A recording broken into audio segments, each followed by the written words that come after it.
महाराजा सूरजमल जी की, महाराजा सूरजमल जी की। जाट आरक्षण समिति के संयोजक भाई, बड़े भाई नेम सिंह जी, आदरणीय ऋषि बंसल जी, दिनेश जी, मार साहब, सरपंच साहब, सभी बड़े बुजुर्गों के चरणों में चरण स्पर्श, सभी युवा साथियों का राम राम।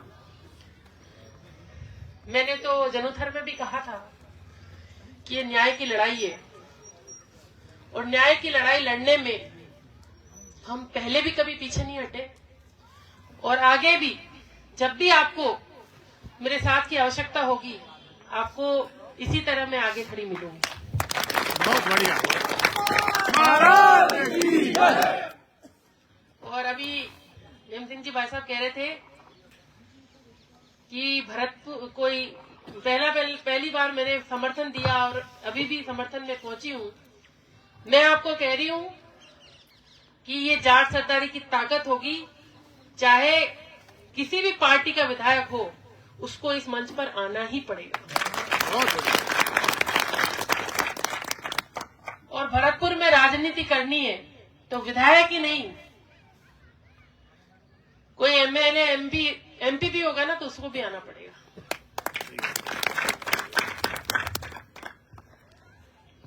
और मैं कहूंगी कि आपने ये शुरुआत कर दी है ट्रैक पर बैठने की। मैं भी विधानसभा में आपकी बात लेकर जाऊंगी। 295 में क्वेश्चन भी लगाया है मैंने ये कि इस पर बहस भी होगी विधानसभा में। और अभी कुछ प्लानिंग में कर रही हूं, बताऊंगी नहीं कि क्या करूंगी, लेकिन आपकी बात विधानसभा में पहुंचेगी, ये बात तय।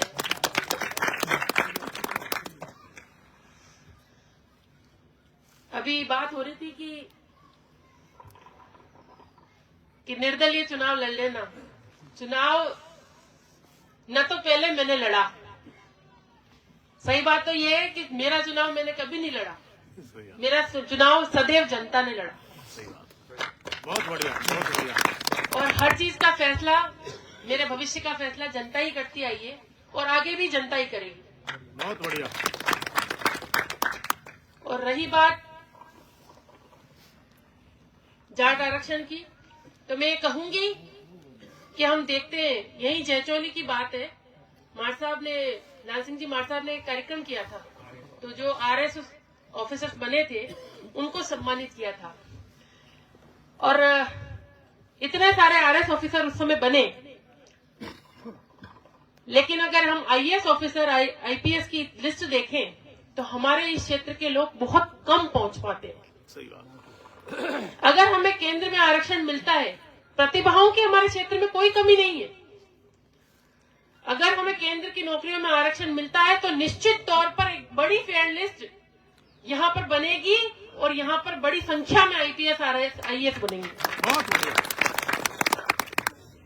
आप देखिए कि उस दिन भी मैंने कहा था कि हमारे इस भरतपुर क्षेत्र में न तो औद्योगिक विकास है, कोई इंडस्ट्री नहीं है बड़ी, एक सिमको थी वो भी बंद पड़ी।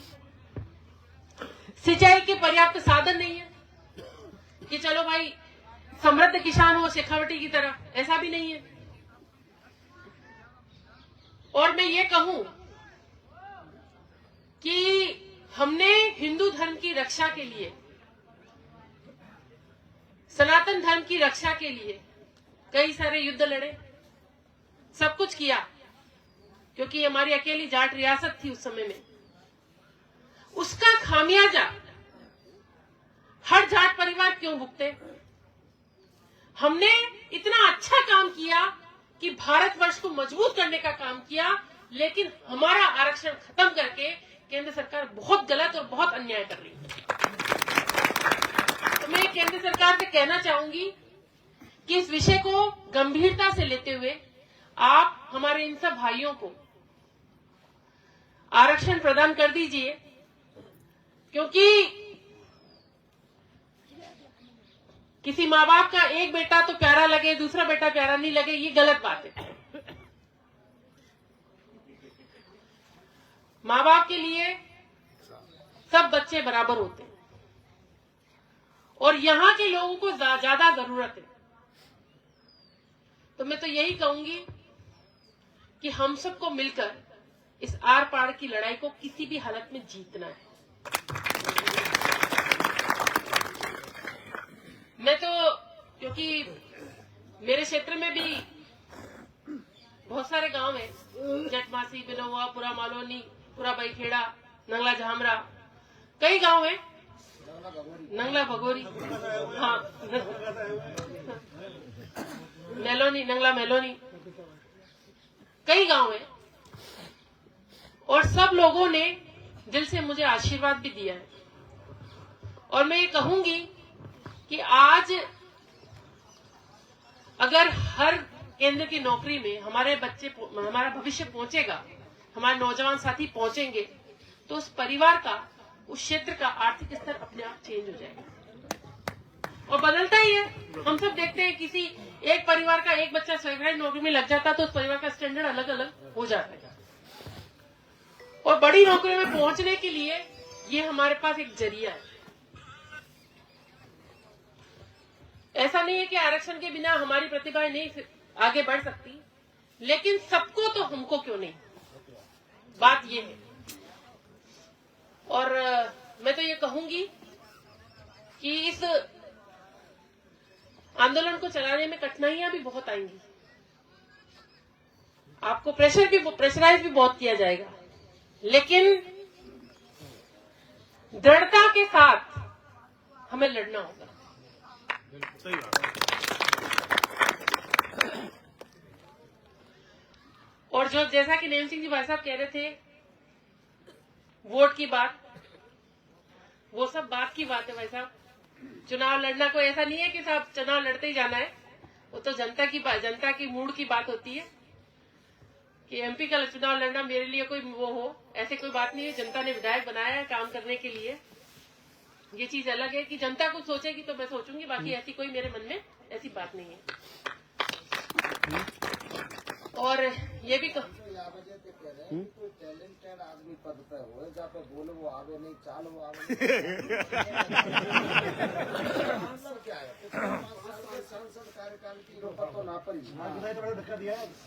आज आप एक बार बताओ, मनोज यादव के सांसद हमारे साथ 3 बार गए, ओबीसी कमीशन में गहलोत के पास है, और हमारी सांसद को जब हमें वोट दें, हम फोन करें, ऐसा मैं तो मीटिंग में रहूं, नहीं जाता हूँ। सांसद तो वो भी है, वो तो जा रहा है हमारे साथ, कभी ना जा रहे। लोकसभा में आज तक एक समझदार आदमी जाता है तो राजनीति वाले उसी आदमी का महत्व होता है जो पद का महत्व समझे और पद के अनुसार गर्मा समझे और उसका काम करे। आप निर्दलीय विधायक हैं, चुनाव तो बहुत जीते हैं, लेकिन आप निरंतर अपने क्षेत्र में जैसे चुनाव में जाती थी, ऐसे आज भी जा रही हो, वहां भी जा रहे, विधानसभा भी जा रही हो, अब यहाँ भी जा रही हो। वो एक आदमी का टैलेंटेड होता है। क्योंकि कल और परसों 2 दिन विधानसभा रहेगी, इसलिए मैंने कहा आज आप सबके दर्शन कर लूं।